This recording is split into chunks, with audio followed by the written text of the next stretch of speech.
It's the first week of March and everybody's excited about college basketball, myself included. I will warn though, this time of year, the lines are as sharp as they're ever going to be.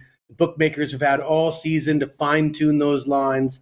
And I'm actually planning on dialing things back a little until the big dance starts. I've had a ton of success in the main tournament in my career. I like to tread lightly for the conference tournaments. Just a little bit of warning. I'm Jesse Schule. This is WagerTalk TV. We're going to talk about two big games. We got one in the A10 and one in the Big Ten. Let's start with Dayton at VCU. The line for this game opened at VCU as a double-digit favorite, -10. Somebody's gotten in on that action and bet this one down to 8.5. I got to say, I was rubbing my eyes when I saw Dayton getting 10 points, even though it is on the road, even though VCU is the best team in this conference. Dayton's long been a formidable opponent. I'm not going to look at the side for this game, though. I am going to look at the total. Dayton is third in the conference with a record of 11-6. They're 21-9 overall. But VCU, the big dog in the A10, they lead the conference in scoring defense. They're only allowing 62.2 points per game. Dayton ranks 269th nationally in pace of play. They play at an extremely slow pace, 68.5 possessions per game. And VCU, just as slow, 68.7 possessions per game. But look at their last three games. They've averaged just 63.8 possessions per game. Two teams playing at a snail's pace. And I like to say it's going to be tough for either of these teams to score 70 points. And while some people might be sick of hearing that, I'm right more often than I'm wrong. The total for this game, 142. This is higher than any of the previous 10 head-to-head meetings in this series. And they've gone under 142 in 8 of the previous 10 head-to-head meetings. We're taking under in Dayton at VCU. Before we get into the next game, let me tell you about a promotion we have available at WagerTalk.com. For a limited time, you can get 7 days, all sports, all access, only $77. Use the promo code ICE777. And I'd like to tell you that I'm smoking hot right now, but it's been a rough few days for me. I did hit 70% of my college basketball plays in the month of February. Last few days have been rough. I will say, I mentioned I plan to dial back the college hoops until the tournament starts.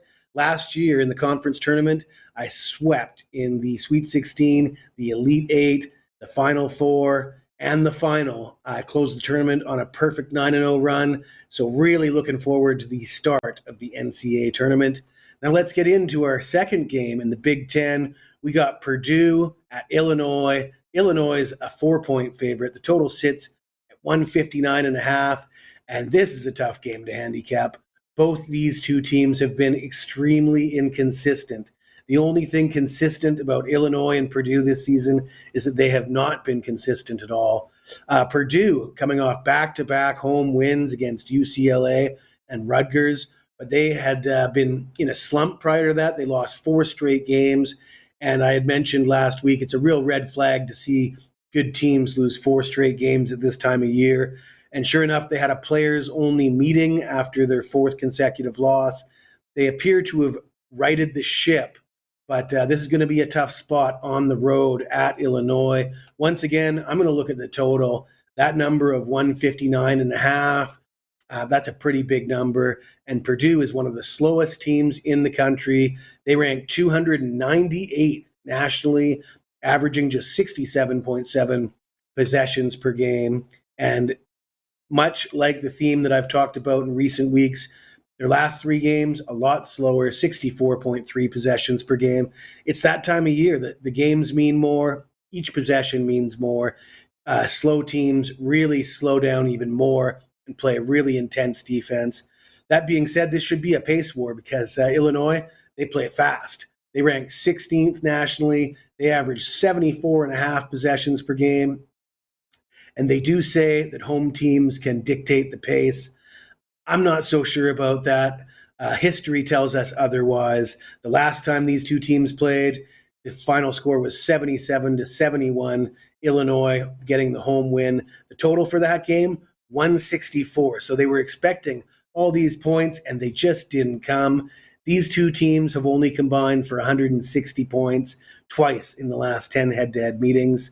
And I just think this number is a little bit too high. So we're going to take the under once again in this big game in the Big Ten. If you like this video, smash that like button, subscribe to the channel. And if you've got anything to say to me, even if it's nasty, you hit me up in the comments below. I will get back to you as soon as I can.